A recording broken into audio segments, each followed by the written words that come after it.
The very first song we did was Moonlight Drive.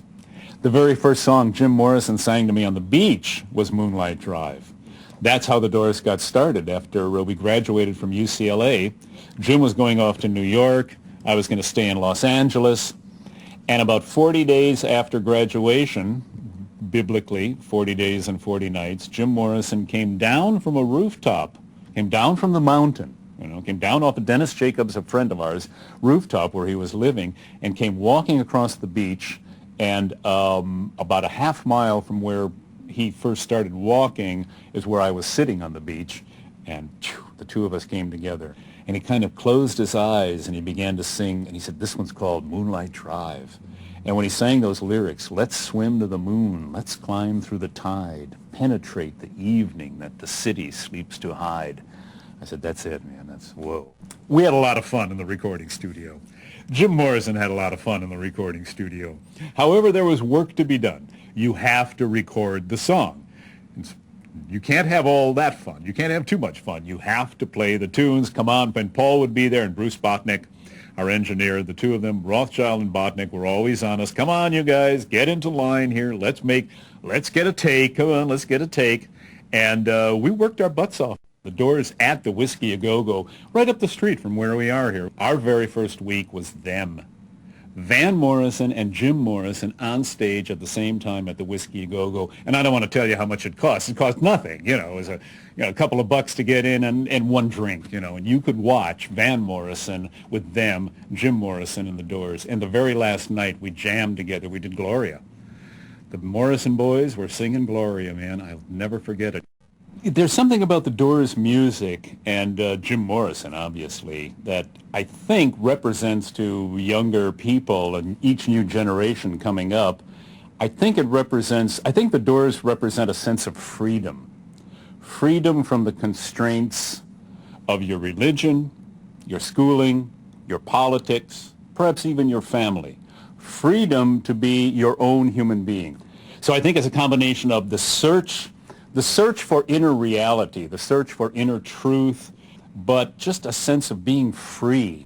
Iggy Pop and Ian Astbury from The Cult, terrific singer, just great. Scott from Stone Temple Pilots, another Morrison-esque. And poor Michael Hutchins, the fellow from In Excess, very Morrison-esque people. And musically, I hear the Doors all over the place, certainly in Smash Mouth. Cool. Good. Yeah, real good. Real cool.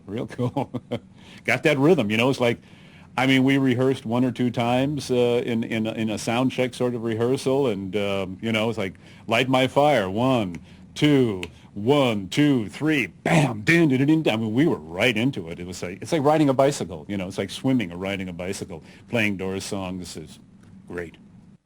I personally prefer vinyl. I prefer the warmth of it, that analog. There's something about the analog that's just warm and rich and round. I just love the way, for instance, I love the way the Vox organ sounds on, my organ sounds great on a black disc, as we call them, on a vinyl disc. It's how we listen to the Doors. You listen to 20 minutes, you turn it over, and you listen to another 20 minutes, man. That's cool. That's the way to do it, That's how we did it. So you can't get too high either, because you can't lay back for 60 minutes or 70 minutes, You have to realize that every 20 minutes you're going to have to get up and change the record, turn it over, and change it. So, it's hard to be on psychedelics. And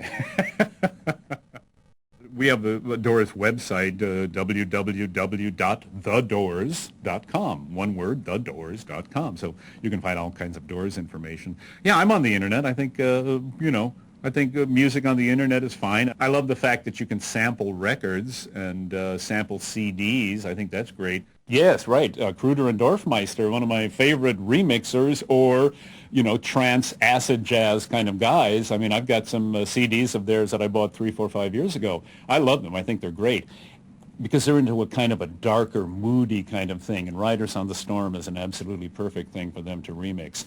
Now, I think what's fun is using today's technology to bring those recordings from the 60s into the 21st century. Oh, I think it's great. I think the pilgrimages to Jim Morrison's grave are absolutely wonderful. It's Jim Morrison's a living artist. He's not dead. He's in the air. He's in the ether. You know, people visit his grave to pay homage to him, to leave a flower, or to leave a tape. When you go to Jim Morrison's grave, respect the other people around. Go crazy on Jim Morrison's grave. That's okay. You have my permission. And you have Jim's permission. Enough said.